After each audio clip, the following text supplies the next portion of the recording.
We started our affair after we were in the university temporary staff. So before Nice. that, she also had a lot of affairs. I also had a lot of affairs. Coming clean right now. Yeah. Okay. Look at Trump and the Iran and all these stories which have been popped up these days. You just look at the number of views, reactions, engagement, massive. Wrong. We create one content. We ask our digital marketing person to drive it for engagement. Yeah. Again, we ask him to drive it for leads. Yeah. So sometimes it might not work. So I still remember a lot of doctors were telling me, Bharat, you're coming with a new story today also. So same product, but Yeah. it's a different new Different story. story.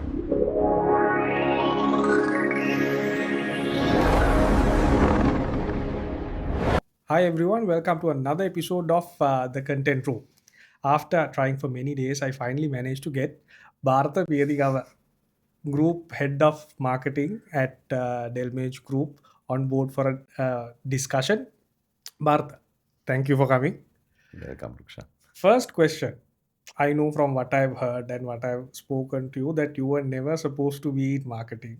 Your family background to everything was not directed at marketing. So, how on earth did you end up in this space? So basically, as you very correctly said, my family is entirely doctors. Yeah. None of them are marketers, none of them are management people. So, uh, obviously, I had to do science for my A levels. So, then ended up in doing agriculture as my basic degree. So, actually, that was thanks to my mother. So, mother is the person who basically applied for the UGC papers and whatnot. I wanted to do a job at that time after A level. So, she said, no, you can go to the uni. So, ended up in doing agriculture. Then thereby after that I started as a lecturer at the agriculture faculty, This is at Ruhuna Ruhuna. University. So way long back in 2007. So I did that lecturing for almost about 1.5 years, 1 year and 6 months. So then I thought that's not my forte. Mm. So thought of taking a U-turn. So came back home without any job. Mm. So then started my career as a medical delegate at Glaxo. So everyone was telling you have been a lecturer, now you are doing a medical delegate job role. So basically, my parents were not happy for that. Mm. They looked at it as a downgrade. Major downgrade they look at it as. So then I started my career at Nestle's. So to tell you the truth, who ignite my marketing career is my wife. Right. So she knew that I am not a lecturer, Mm. I am not a government job person. So because a lot of people who do the government degrees will end up in a government job position. So she said to me, no, you have to do something. And she's the person who applied for Nestle's. Mm. When I was at the uni lecturing, she sent my CV to Nestle's, convincing me. So So then, you two are university yeah. So, lovers. but Okay. lovers means we started our affair after we were in the university temporary staff. So before Nice. that, she also had a lot of affairs. I also had a lot of affairs. Coming clean right now. Yeah. Okay. Uh, So then from Nestle's, I started moving up the ladder. So then from Nestle, I went to Font. Basically, I was headhunted to Fonterra. So worked there for almost like about 8 years. Nestle also about 8 years. Then from there, I shifted to Delmage, where right. I'm at today. Right. Interesting journey. Bharata, at what point did you realize that content plays a major role in marketing, not just advertising? Yeah. So to tell you the truth, it was when I was way long back at Nestle's. Hmm. So I was a nutrition advisor. So I was doing a field job. But what matters a lot is we had to do a lot of communications. Basically, our communications was with healthcare professionals. Hmm. So to doctors, midwives, pharmacists, whatever you mean. So, but when you're communicating to them, it was not the science behind the product sometimes. Yeah. It's about the story. It's about how you add value. So, like you talk, always I had to go with a new story to them. Hmm. So, like today, because I'm meeting the same set of healthcare professionals every other week, kind of thing. Yeah. So, if I need to basically get their attention, there should be a nice story, Yeah. catchy story. So, I used to refer a lot of those days. We were given iPad. So while I Yeah. was waiting outside, I was just referring different documents. YouTube was the source that those days. Yes. So I was referring things, and before going to meet the doctor, I have another new story To to tell. tell you. So I still remember a lot of doctors were telling me, Bharat, you're coming with a new story today also. So same product, but Yeah, it's a different news different story. story. That what basically I Fantastic. started this content. Fantastic, fantastic. So from back in the day when you were doing your job, and back in the day when you were referring to YouTube for content, to now, how do you see how do you see content evolving? Massively. Like if you take small time YouTubers and companies and even agencies, how they have evolved is massive. Like from basically very boring kind of content to now it was those content were about 30 minutes, 20 minutes, way long content at that time also. So but now it has evolved to a level where like people need crisp information, short stories, these things, and also a lot of entertainment, Yeah, because what matters is that keep the, I would say, the momentum going, and the people audience engaged. audience engagement. So people need a lot of entertainment in this content. That's where the things have evolved a lot. Yeah. Um, do you think marketing has now become more content driven? Obviously yes, but what I would feel is like it's a 360-degree marketing is always about 360 degrees. So only content would not support marketing, Yeah. but you need content. Imagine if good old days, if content was only about 5% of your entire 360-degree, now content would be around 120%. Hmm. So rest of the 240% would be your other marketing initiatives. Yeah. Content will not only do the game for you, Yeah. but you need content. There's a major importance to content now. Yeah. Now that brings to my next question. In your current role, when you're doing your marketing strategies, how important is content in your overall marketing strategy?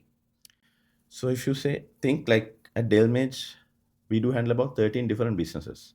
Yeah. So service clusters to FMCG, then interior deco, then building products. So like you name it, we are in everywhere. Yeah.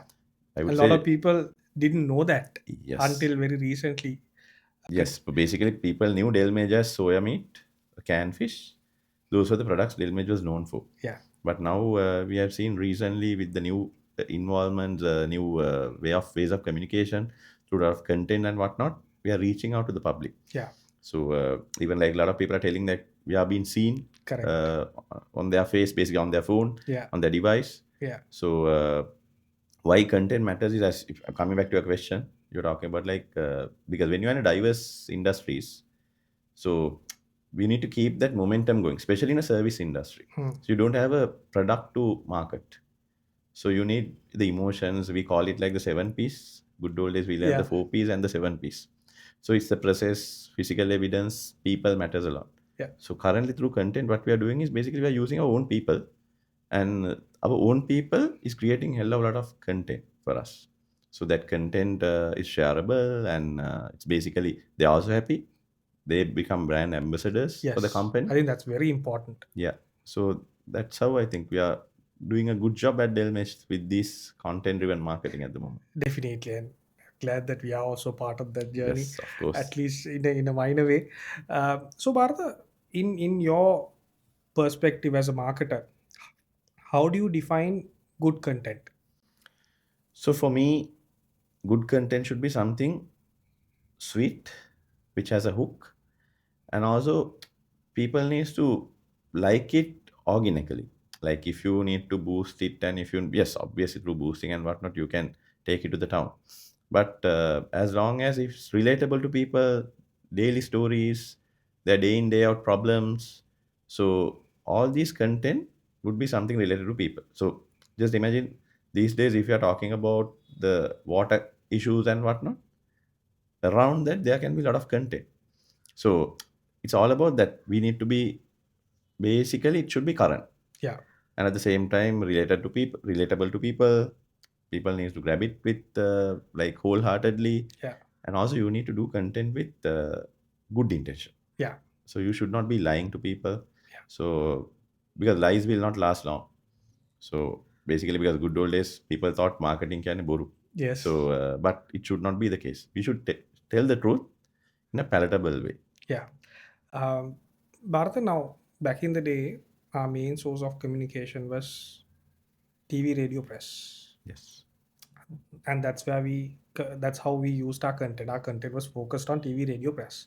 Now that game has seriously changed. Yeah. How do you see this change, and how have you uh, taken this into your marketing strategy? So if you take good old days, because as I told you, I was not directly handling brands good old days. Yeah, So like latter part of my career, also I started handling brands directly. So, but if we get to know the marketing budgets per se, majority would be on ATL. correct. So digital was something like negligible good old days. So but now things have evolved, things have changed a lot. So now if you take our budgets, even if you take FMCG product, so earlier it was about 80% ATL, Yeah, but now things have changed. Like ATL has gone down to about 60 to 50%. So the digital part is coming up. Basically, the content part is coming up yeah, in big time. If you take service industries, it's totally towards, I would say, digital. So yeah, if you take like inbound travel, outbound travel, it's purely on digital. yeah, And like sometimes people might not watch TV also for travel related information. yeah. Because So we generally, I mean, when there's an ad break, that's when we also take a break. No. yes, that's the thing. So at Delmage, I'm asking questions from Delmage because that's where you can bring out most of the examples. Yeah. So at Delmage, when you take content, what works? Educational, entertainment, or promotional driven content? One thing I would say it's edutainment, not Okay. educational, and the combination of both. Promotional per se, when people understand, are this is a promotion, very rare chance people would engage with this particular video. But education plus entertainment would definitely give us that cutting edge. Mm, So currently, if you check all our contents, it's in that angle. yeah, We are providing product information through engaging manner, yeah, and later on we can drive that content for leads. yeah. So that's where we need to drive sales from that content. So direct promotional content sometimes might not work. But to tell you the truth, but when it comes to products like we do handle shell lubricants as well. So we were having some promotions. So when you have the particular brand ambassadors endorsing the product, the promotional messages, That also works. that also works. So there's no kind of a hard and fast rule. මෙන්න මේක තමයි වැඩ කරන්න කියලා. So Yeah. there's not something like that. But it's all about like majority would be edutainment. You can have promotional content as well. So you have to find that sweet spot between entertainment, education, and Yes, promotion, and match it with your overall marketing strategy. definitely. That's how you do it. Bharata, right now, especially when you come into digital content, you we are bombarded with messages. Yeah. How does your brand cut through this clutter with the budgets that you have? So if you talk about budgets, I think that's the biggest problem anyone would have in this world. So like this is where your content needs to be creative enough, and also it's basically like understand the people's need. Basically like where I need to pitch my product. So these like finer, I would say the materials like the spices on your main chicken curry Yeah, would really matter a lot. So it's not the chicken you make, it's the spices you that's where like you're still your mother's chicken curry or your wife's chicken curry might be the tastiest chicken curry yeah, out of the chicken curries you had everywhere. So this is what you need to think about. So make it palatable by thinking about these minor aspects of the content. So obviously you can cut through the like entire ball game of like massive budgets and whatnot. You can maneuver yourself in a nicer way. yeah. So, bit of a controversial question. Um, are a lot of brands posting content for the sake of it to show that okay, we've posted X number of content pieces for a month, or taking it really seriously, understanding what needs to be done and posting content or creating content rather? So yeah, bit of a controversial question, but thing is this: there are some brands who really take into account to like post things which really matters. At the same time, some do the other way as well because for them to keep the community engaged, they need something. That's where I wanted to come, Yeah. because So how do you find that mix? I mean, yes, you need to post. I mean, with the amount of content being posted every day by so many brands, do you need to post something, even if it's just a stupid post, just to keep that community engagement going? sometimes you might need it. So like sometimes might not also. So thing is this like imagine. some brands might publish small things which doesn't really matter, but sometimes that might be the thing which catches the market also. So if you are, as I told you earlier also, like if you are living in the current world, if you are living in the current context, so just imagine, like, keep aside branded content, look at Trump and the Iran and all these stories which are being popped up these days. You just look at the number of views, reactions, engagement, massive. So sometimes this can be a hatred story also, but it goes to the town basically. Mm. So therefore, you cannot again tell that, because this is marketing. There's Yeah. nothing correct, nothing wrong here, Nothing right or wrong. nothing right or wrong. It's almost like you need to be going with the wave, understand what is happening out there, and also you need some kind of content also to manage your pages as well. But you need to understand that sweet spot.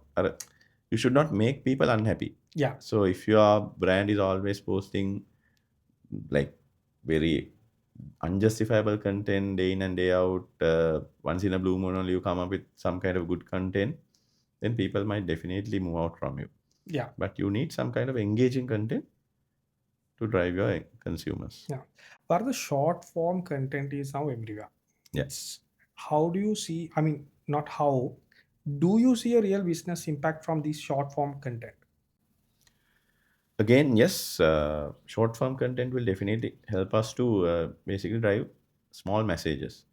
But imagine in the case of you are coming up with a new brand, so you need to communicate a lot there. So you might need long form content, because I think I'm the person who had a lot of arguments with you sometimes back for our Delme's water pump advertisement. Yeah. So I was telling you, no much, and this is too long, lengthy and whatnot. But now we see Yeah. that's catching up the market. It's all about, like, you need to give more information there. Yeah. So like it's new to the consumers, it's new to the market. Yeah. People need to understand what is this and Because what. the ads were long. Hmm. I mean, when you go back to uh, our childhood, the ads we were watching were long. They were Yes. not short, and then it became shorter and shorter and shorter and shorter. So sometimes when we do something, that is not a short format, people get engaged. No. Definitely, yes. That's where we see on this Yeah. classic engagement. So, because what you're talking about is correct, because that has become a time check now. Correct. So, that's basically like 2, 3, 5 seconds. Yeah. So, but sometimes long content also matters a lot. It's basically depending on the objective of your brand. Correct. So, what do you really want to position? So, new information, new launch, like your features and benefits, you really need to focus. You need to drive your advantages in different way. We call it the FAB in good old days, Yeah. feature, advantage, benefit. So, that will definitely help us to use long content for the brand. If you highlight maybe just one mistake brands do when creating content, what would that be? I would say boring. So, like, because basically, if you think about this, is the myopic mindset we do have. Hmm. So, for a brand, because when you own a brand for a long period of time, we tend to understand this is my brand. So, as a brand guy, I would feel, Ade, this is what I need to communicate out there. Hmm. But that's not the case. Sometimes your consumer might be thinking something different. So, they want something different, but your content is based on your viewpoint. Yeah. So this is where you need fresh thinking coming into brands, like on a frequent basis. So even it can be from your brand custodians end, it can be from your agencies end. So fresh thinking needs to come in. Yeah. Otherwise, you are in the same ball game, same messaging right throughout. It might get basically irrelevant at a certain point. Yeah. So at your position in Delmage, you have to look at multiple brands Yeah. and basically decide which are doing well, which are performing bad, because you need to come up with what we are going to do next if you are doing bad, and how we are going to improve if you are doing good. Yeah. In that sense, how do you measure success of a content? Is it through the amount of views that it has got? Is it through the amount of engagement it has got? Or is it through the actual leads that you have got? So again, as I told you at the very beginning, also, like, based on your purpose. So if you want to drive this content for engagement, your content might, it's basically your objective. Hmm. So if you want to drive leads, obviously imagine I had an objective of like smart objective like driving more leads from this. So if your content is not giving you leads, that means you are a failure there. Yeah. So, but if your objective is to drive engagement, likes, views, shares, and whatnot, comments, then drive for that. Yeah. So at the very beginning, you need to set your objectives correctly. Hmm. If you don't set your objectives correctly, if you are everywhere, so sometimes we might do this wrong. This is one thing what we do wrong. We create one content. We ask our digital marketing person to drive it for engagement. Yeah. Again, we ask him to drive it for leads. Yeah. So sometimes it might not work. It's created for different purposes. Different purposes. That's the thing. Yeah. So consistency versus creativity. How do you balance this? What is more important for you? Content consistency or content creativity? Creativity matters a lot because people want new things coming out there. Because as human, we also love to look at new content, creative stuff that needs to be there. That's the number one. Second would be your, uh, I would say like the continuity. Hmm. Imagine you put out a creative content once in 6 months, so no point. Yeah. Come up with creative content and a bit of a continuation. At least you need to decide your algorithm. Yeah. So I can't tell that this should be your algorithm, but based on brands, based off different purposes, your algorithm may change. But some say every week, 2 times or a week you need to post. Some say no, masera dekak tibba lang hai. These are like the different algorithms are there. You need to understand your sweet spot. Yeah. Continuity also should be there. Yeah. First creativity, second would be continuity. Um, Having said that, now to create all of these content, you have it in-house people, but you also work with agencies. Yeah. And something that even agencies get wrong is not understanding what the brand wants. And sometimes the brand has something in their mind that this is what we want, but they don't know how to explain it to the agency. So how do you see this mechanics work? Where does people get it wrong? Where does agencies get it wrong? Where does brands get it wrong? And how can we fix this? It's basically, I would say, basics in marketing. So you need to provide them a proper brand pitch. So if you provide the proper brand pitch for the agency, nothing. If you just call them and tell, "Machang, I win something done for my brand," you come up with something nice. So then agency might think something nice and come up with something, which the brand manager really think, "Okay, this is not what I require." Yeah. But if you put something in document like your brand pitch, so these are one basic thing which I learned long time back. So one of my bosses told me, if you want things correct, put it, document it. Hmm. So then both the parties have a kind of an agreement. Yeah. So this is what I require from you. These are my areas of requirement. Then you deliver me what I require. So then I can keep the agency also like on their toes, and also the agency can also keep me on my toes. Like, hey, look, this is what you asked. So this is what we are delivering. So then there won't be a confusion. And also like for any agency, I would say like if you want to drive content for the brand, you need to understand the brand also. Hmm. If you don't understand the brand, if you don't love the brand, imagine like you are a person who doesn't drink milk, Yeah. but you start creating content for milk, so it won't work. So that particular person should love the brand, understand the brand, use the brand at least. So then automatically you will become more creative, different purposes of using this brand. So all these things will come automatically from the agency side as well. Um, Bharata, let's get into AI a little bit. Mm. AI is evolving. Yeah. You're using it. We are using it as agencies as well. Let's first understand a little bit how do you use AI with, I mean, personally with your team, from a brand perspective or brand functionality in your day-to-day marketing strategy content. How do you use AI as a brand? So if you first talk about my team, because I do handle a different, as I told you, there are about 13 odd companies we do handle. Yeah. So different people work in different aspects.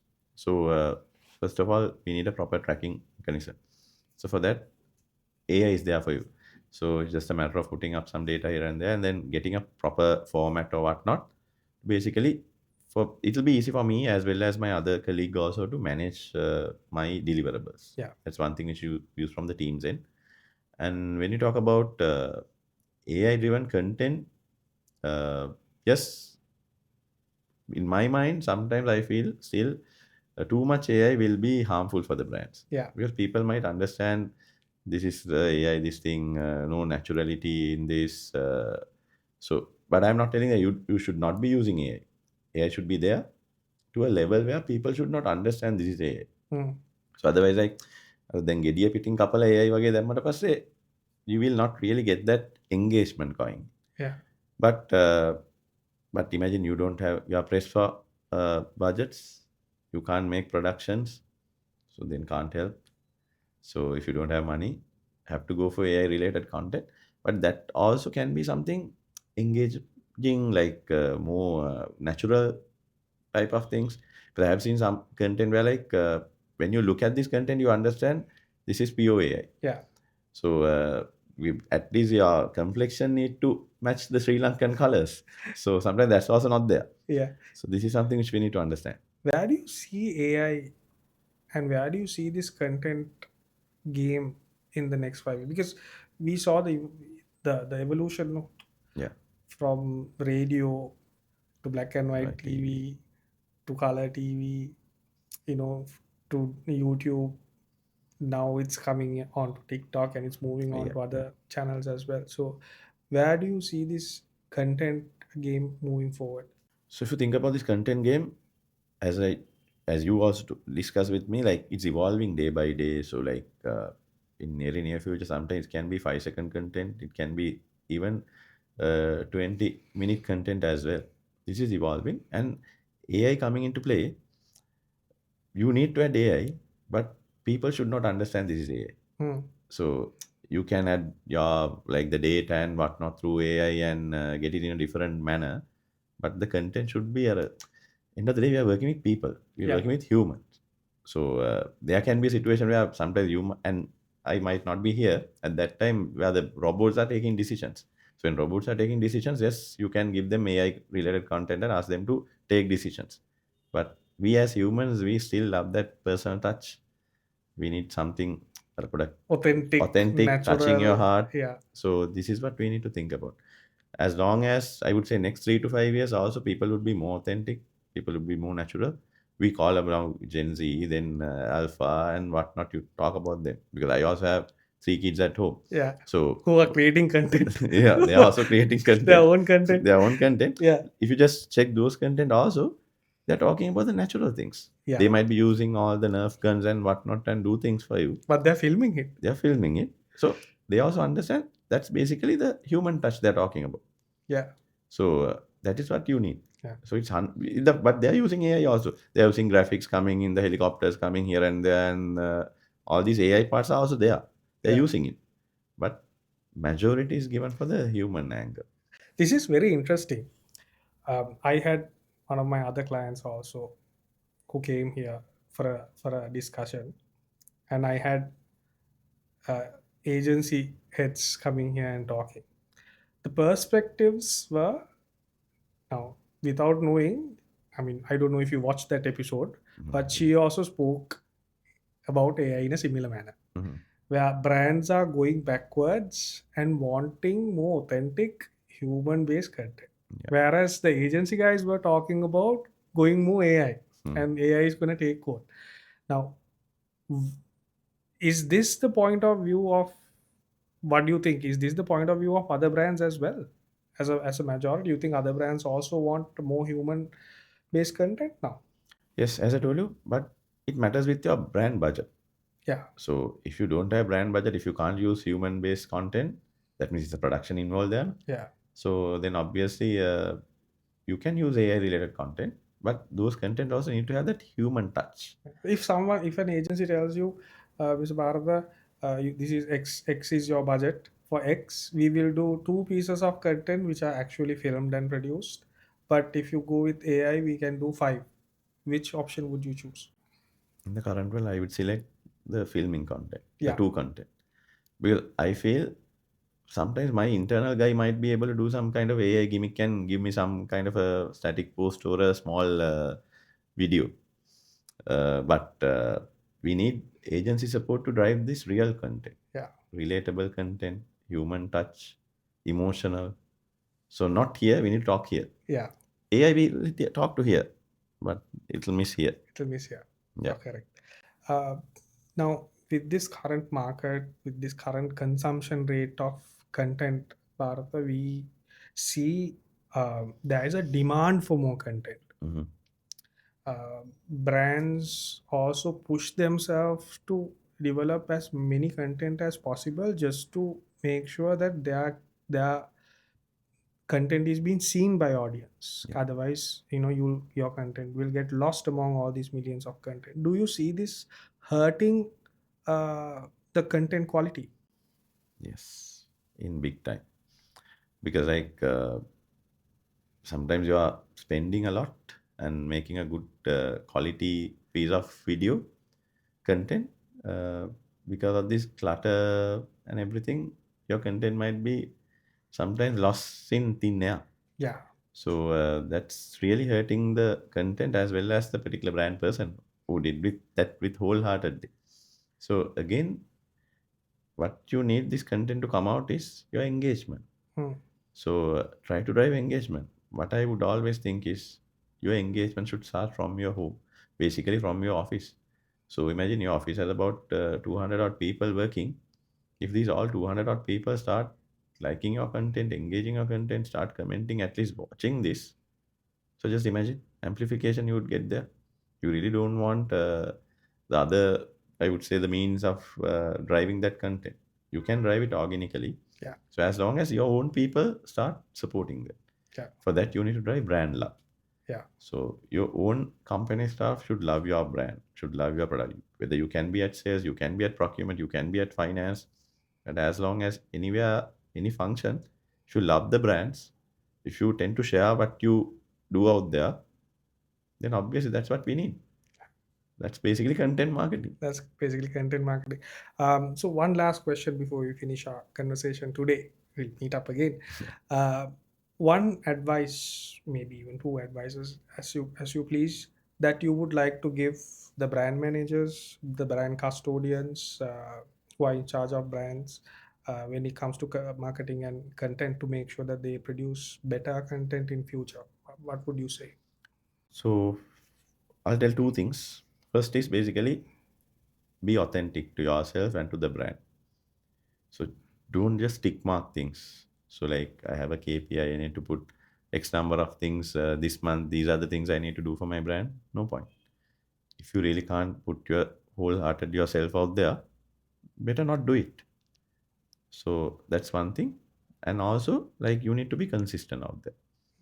So authentic and consistency will take your brand to greater heights. So any brand out there, you name it, who have come up this basically in our basically on the edge of our tongue, things brands which have done this. Yeah. So I'm not going to mention any other brand names, but all these brands, you name it, හරි අද මචං මේක කමුද කියලා ගම ඔලුවට එන්නේ මොකද්ද brand එක? That brand is authentic and that brand is consistent for you. Yeah. That's it. All right. So thank you very much for coming in today. Yeah, sure. I will definitely have you because there's a lot more to discuss on another episode. So guys, thank you very much for watching. If you have any questions for Bharata, please put them in the comment section. I'll make sure that he comes and responds to those questions. If you have not subscribed to our channel, please subscribe, and I will see you again with a new episode next week. Thank you.